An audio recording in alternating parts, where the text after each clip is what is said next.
Hi friends, welcome back to our channel. ఎలా ఉన్నారు? ఏం చేస్తున్నారు? అందరు బాగున్నారా? బాగున్నారనేసి మనస్ఫూర్తిగా కోరుకుంటున్నా. ఈరోజు ఈ వీడియో వచ్చేసి ఈవినింగ్ బ్లాగ్ అనేది షూట్ చేస్తున్నా. ఎంతవరకు అవుతుందో తెలియదు, చూపిస్తాను, చూస్తూ ఉండండి. మరి ఇక్కడ చూస్తున్నారు కదండి, ఉదయం పెట్టిన మజ్జిగ లంచ్ బాక్స్లో అయితే అలానే తెచ్చేసింది మా పాప. ఏంటమ్మా తాగలేదు అని అడిగితే మమ్మీ పులుపు వచ్చేసినాయి తాగలేదని చెప్తుంది. సరేలే అని చెప్పి ఉదయం పెట్టిన మజ్జిగ అలానే మూత పెట్టేస్తే ఎలాగో పులుపు వచ్చేస్తాయి అని చెప్పి ఇంకా పడబోసేసిన. ఏం చేద్దాం. ఇంకా ఇక్కడ వచ్చేసి మా బాబు అయితే మొత్తం కూడా కంప్లీట్ చేశాడు. మీకు ఒక టిప్ అయితే చెప్తానండి. మజ్జిగ పెరుగు అలాంటివి ఉదయము మార్నింగే ఉండవు కదా, అలాంటప్పుడు నేను పాలు పోసేసి అందులోనే తోడేసి పెడతానన్నమాట. మధ్యాహ్నానికి చక్కగా తోడుకుంటావి. మీకు ఎవరికైనా వీలైతే ఇలాగైతే ట్రై చేయండి. ఇక్కడైతే గిన్నెలన్నీ కూడా వాష్ చేసుకుంటున్నాను నేను. ఇలాగైతే మొత్తం చూస్తున్నారు కదా, ఇలా చాలా గిన్నెలు అయితే ఉన్నాయండి. ఇవన్నీ కూడా వాష్ చేసుకుంటున్నా. ఇక్కడ చూస్తున్నారు కదా, చిటికేస్తే అయిపోయాయి. ఇలా అయిపోతే ఎంత బాగుండో. మరి పని అంతా కూడా కంప్లీట్ అయిపోయింది. హలో అండి, ఇప్పుడే గిన్నెలన్నీ క్లీన్ చేసి అలాగే ఇల్లంతా ఊడ్చేసి వచ్చాను. అలాగే పిల్లల యూనిఫామ్స్ అయితే ఉన్నాయన్నమాట, చెరుకొక జత. అవి అయితే కొంచెం సర్ఫ్ వేసేసి నానబెట్టేసి వచ్చానన్నమాట. కొంచెం నానితే జాడిచ్చేస్తే ఉదయానికల్లా ఆరిపోతాయి కదా, అందుకని చెప్పి అవైతే నానబెట్టేసి వచ్చాను. అవైతే వాష్ చేయాలన్నమాట.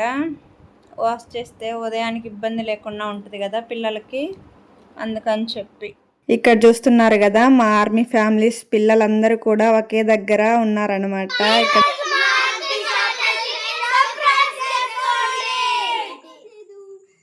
ఇంకా నైట్ వచ్చేసి ఇక్కడ ఫ్రైడ్ రైస్ అయితే చేశాను. యాక్చువల్గా మధ్యాహ్నము మా అత్త మామ భోజనానికి అయితే వచ్చారనమాట. వాళ్ళకు పెట్టిన తర్వాత చాలా రైస్ అయితే మిగిలిపోయింది. ఇంకా నైట్ వచ్చేసి ఇలా ఎగ్ ఫ్రైడ్ రైస్ అయితే చేసేసిన. ఈ ఫ్రైడ్ రైస్ అయితే పిల్లలకు చాలా ఇష్టము, పిల్లలు ఇష్టంగా తింటారు. అలాగే నేను కూడా ఇష్టంగా తింటానన్నమాట. అందుకని చెప్పి ఇలాగైతే ప్రిపేర్ చేసుకున్నా. నెక్స్ట్ డే అనమాట ఇది. నెక్స్ట్ డే ఇక్కడ వచ్చేసి దొండకాయలు అయితే కట్ చేస్తున్నానండి. ఈరోజు వచ్చేసి దొండకాయ ఫ్రై, అలాగే రైసు, రాగి జావా అలాగైతే ప్లాన్ చేసుకున్నాను మార్నింగు లంచ్ బాక్స్ కోసము. ఇంకా నెక్స్ట్ వచ్చేసి ఇందాక మా పిల్లలందరినీ కూడా చూసారు కదా, ఒక ఆర్మీ ఫ్యామిలీ వైఫ్గా, అంటే ఒక సోల్జర్స్ వైఫ్గా చెప్తున్నానండి. ఒక ఇండిపెండెంట్ ఉమెన్గా ఉండడం అయితే అంత ఈజీ అయితే కాదండి.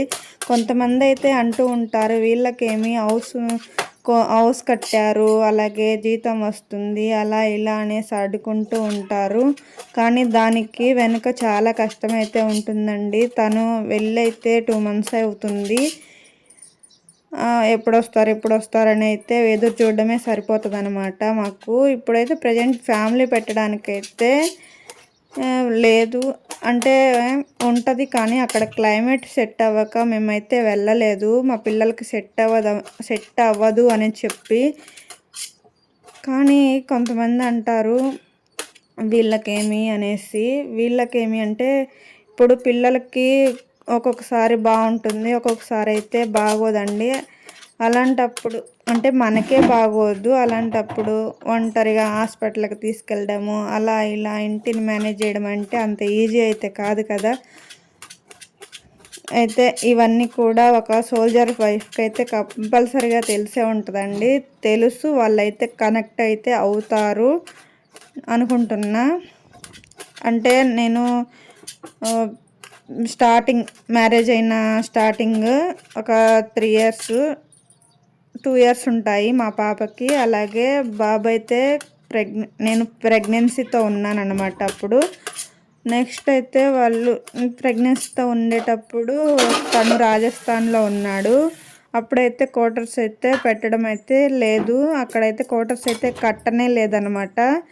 అందుకని చెప్పి నేను అమ్మ వాళ్ళ ఇంట్లో, అత్త వాళ్ళ ఇంట్లో, అక్కడ ఇక్కడైతే 2 years అలా మేనేజ్ చేస్తూ ఉన్నానన్నమాట, అటు ఇటు తిరగడము. అలాంటి టైంలో నాకైతే చాలా విసుగు వచ్చేసిందండి. ఒక దగ్గర ఉండకపోతే అటు ఇటు తిరగాల్సి వస్తుంది అని చెప్పి. ఇంకా మా బాబు పుట్టిన తర్వాత 2 monthsకి మా పాప 2 ఇయర్స్ కంప్లీట్ అయిపోయాయి. అప్పుడు తనకి డెంగ్యూ ఫీవర్ అయితే వచ్చిందండి. అప్పుడైతే హాస్పిటల్లో ఎవరో అన్నారంట, మీకు ఓన్ హౌస్ లేదా అనేసి. మా వారైతే చాలా బాధపడేసి ఇంకా అప్పుడే తను అనుకున్నారనమాట, ఒక ప్లేస్ తీసుకోవాలి, హౌస్ కట్టాలి, పిల్లల్ని ఒక దగ్గర పెట్టాలి, నేను అక్కడ ఇక్కడ ఉన్నా సరే వాళ్ళు ఒక దగ్గర ఉంటారు కదా అని చెప్పి తనైతే అనుకొని ఈ హౌస్ అయితే కట్టించారండి. ఎలాగైతేనేం వాళ్ళు అన్నారని అయితే కాదులే కానీ, అంటే అది కూడా మన మంచికే. వాళ్ళు అన్నారు, మనం కట్టుకున్నాము, అది వేరే విషయము. అన్నీ అయితే ఉంటాయండి. ఒక ఫ్యామిలీకి దూరంగా ఉండడం అయితే అంత ఈజీ అయితే కాదు. వాళ్ళకి కొంతమందికి అయితే అర్థం కాదు అది.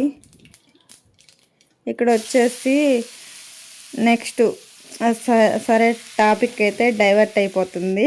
ఇక్కడ వచ్చేసి దొండకాయ ఫ్రై అయితే చేస్తున్నానండి. ఈ దొండకాయ ఫ్రై కొంచెం ఆయిల్ వేసేసుకొని అలాగే పోపు దినుసులు అయితే వేసేసుకున్నా. నెక్స్ట్ అయితే దొండకాయలు వేసేసి కొంచెం పసుపు అలాగే సాల్ట్ వేసేసి మగ్గించుకుంటా. వీళ్ళైతే ఎక్కువ స్పైసీగా అయితే తినరండి, అందుకని చెప్పి నేను కొంచెం స్పైసీ తగ్గించి కారం తగ్గించి అయితే వేస్తాను. ఇంకా నా మాటలకైతే ఒక సోల్జర్స్ వైఫ్కి అయితే ఆల్రెడీ తెలుసు, వాళ్ళైతే కనెక్ట్ అవుతారు. ఇక్కడైతే ఏంటో చాలా మాట్లాడేసిన అనిపించింది, ఏంటో మీతో షేర్ చేసుకోవాలనిపించింది అండి, అంతే మరి. ఇక్కడ వచ్చేసి దొండకాయ ఫ్రై అయితే అవుతూ ఉంది. ఫ్రై అయిన తర్వాత అయితే చూపిస్తాను, చూస్తూ ఉండండి. మార్నింగ్ లంచ్ ప్రిపేర్ చేయడం, బ్రేక్ఫాస్ట్ ప్రిపేర్ చేయడం ఇవన్నీ చాలా టఫ్ అనిపిస్తుందండి. మేము ఇంతకుముందు టూ మంత్స్ బ్యాక్ అనమాట ఉత్తరాఖండ్లో ఉన్నాము. మా వారితో పాటు 3 ఇయర్స్ ఉన్నామన్నమాట. అక్కడ ఏంటంటే పిల్లలకి ఉదయము లంచ్ బాక్స్ అనేది బ్రేక్ఫాస్ట్ ప్రిపేర్ చేస్తే అదే కొంచెం తినేసి కొంచెం తీసుకెళ్తారనమాట. పెద్ద ఇబ్బంది అయితే అనిపించలే. ఇక్కడ వచ్చేసి బ్రేక్ఫాస్ట్ లంచ్ ఇవన్నీ ప్రిపేర్ చేయాలంటే టైం అనేది సెట్ అవ్వడం లేదు అసలు. ఇక్కడైతే మా పిల్లల కోసం కొంచెం కారం వేసేసి ఇందులో ఫ్రై అయిన తర్వాత కొంచెం కారం వేసేసుకోవాలి, అలాగే ధనియా పౌడర్ వేసేసుకుంటా. అంతేనండి, ఫ్రై అయితే కంప్లీట్ అవుతుంది. అక్కడైతే అంత ఇబ్బంది అనిపించలేదు. ఇక్కడ ఏంటంటే 2 చేయాలంటే మార్నింగ్ టైం అయితే సెట్ అవ్వడం లేదు అసలు.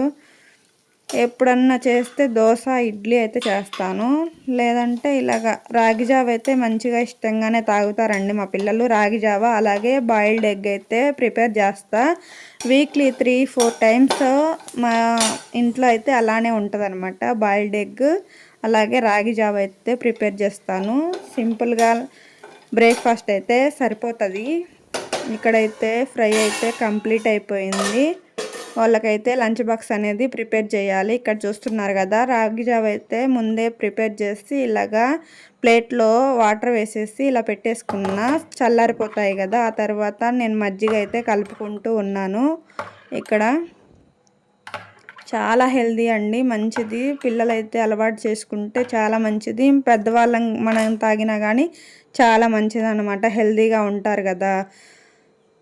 ఎంత ఎక్కువ ప్రాసెస్ పెట్టుకొని బ్రేక్ఫాస్ట్ ప్రిపేర్ చేసినా సరే వాళ్ళు తినకపోతే చాలా బాధ అనిపిస్తుంది. ఇలాగ సింపుల్గా ప్రిపేర్ చేసి హెల్దీగా పెట్టామనుకోండి, మనకు కూడా సాటిస్ఫాక్షన్గా ఉంటుంది కదా. Okay friends, bye, thank you for watching.